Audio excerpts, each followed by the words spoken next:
About 10 hours ago, I lucked into a copy of Nintendo's upcoming Super Mario Odyssey. Ever since, I've been playing it nearly non-stop. Good news, so far, Super Mario Odyssey is excellent. Super Mario Odyssey. Super Mario Odyssey officially launches on October 27th, unless you can find it earlier.Nintendo. Super Mario Odyssey feels brand new, despite starring a decades-old character. It looks far better than it should on the Switch, a console that's not quite as powerful as the competition. And it seemingly evolves the long-running franchise once again, letting you play as dozens of unique characters. Like Mario's old pal Bullet Bill, for instance, Super Mario Odyssey. That sure is a bullet with a mustache.Nintendo. Here are my full impressions of the biggest game of the year, Super Mario Odyssey, after 10 hours, view as one-page slides. Warning, minor spoilers ahead for Super Mario Odyssey, including story and gameplay. Warning, minor spoilers ahead for Super Mario Odyssey, including story and gameplay. You don't want to end up looking like Mario does right here, do you, Nintendo? I'm going to speak explicitly about Super Mario Odyssey. This is a preview, after all. If you don't want anything spoiled, turn back. It doesn't waste your time with a bunch of needless story. These are the planners for Bowser and Peach's wedding. They're the henchmen of Odyssey.Nintendo. The premise of Super Mario Odyssey is delightfully quick and simple. Mario's permanent nemesis, Bowser, has kidnapped Princess Peach and is forcing her into marriage. Mario's not into that, which is seemingly why Bowser's doing it in the first place. He shreds Mario's head and takes off in an airship. Typical.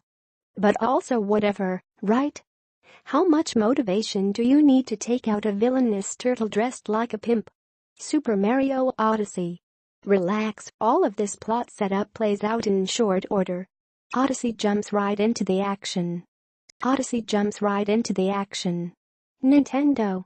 After falling from Bowser's airship, Mario lands in a world ruled by head-obsessed ghosts, a convenient twist given his immediate past.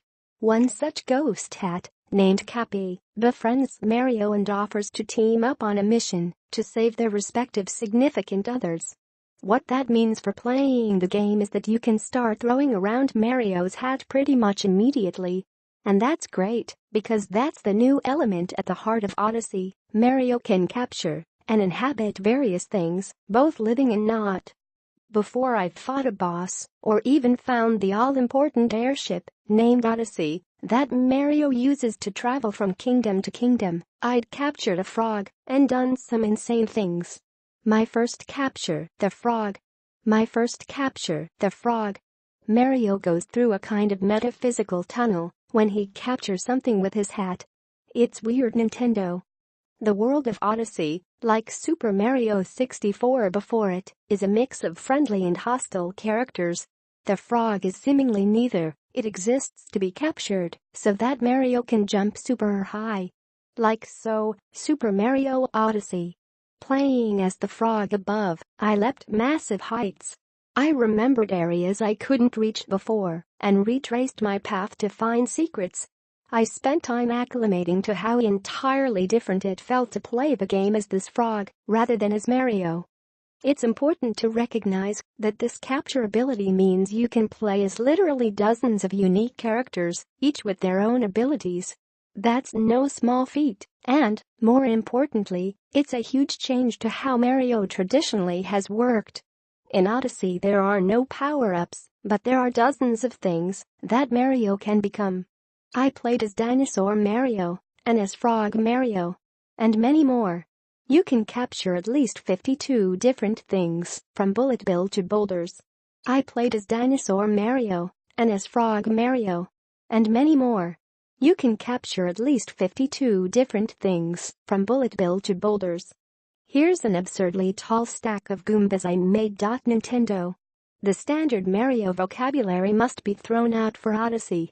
Early on, I found myself trying to figure out how to use Mario's prime skill, lots of different jumps, to solve this or that puzzle. As it turns out, that's almost never the solution in Odyssey. Instead, follow this rule: when in doubt, throw your hat. It's astounding how quick I was to forget that I should be using the throwable hat for everything. Not only can it be used to capture things, but it can also be used to collect hard-to-reach coins or as an extra platform. In one of the game's first few kingdoms, I was taking over bullet bills and navigating all sorts of places I usually couldn't go with just Mario.